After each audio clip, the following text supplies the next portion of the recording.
కొబ్బరికాయలు కొడతారు. కొబ్బరికాయలు కొట్టి నెంబర్ 1 కొబ్బరికాయలు కొడతారు. ఎందుకు కొబ్బరికాయ కొడతాము అంటే మన బుర్ర కూడా ఒక టెంకలాగా. మనం కూడా టెంక ఎంత గట్టిగా ఉంటాం, మనం కూడా అంత గట్టి వాళ్ళు వంగనే వంగను.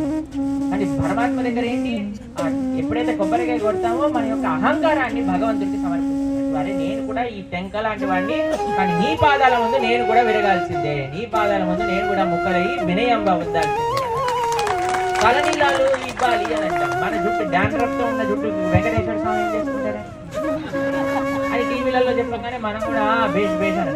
ఎందుకు తలనీలాలు ఇవ్వాలి అని అంటే, ఇప్పుడు చూడండి, టైం దొరికింది అనుకోండి, మిర్రర్ కనిపించింది అనుకోండి, కొంతమంది అయితే జేబులోనే పెట్టుకుంటారు, దువ్వెని తీసి ఎప్పుడు పడితే అప్పుడు దువ్వుకుంటుంటారు. ఎందుకు అంటే జుట్టు ఉంటే చాలా హ్యాండ్సమ్ గా కనిపిస్తాము, లేదా బ్యూటిఫుల్ గా కనిపిస్తాము అని. కృష్ణ నువ్వొక్కడివే హ్యాండ్సమ్ ప్రపంచంలో, నేను నీ యొక్క దాసుని అనే భావన మనకి రావడానికి తలనీలాలు అర్పణ.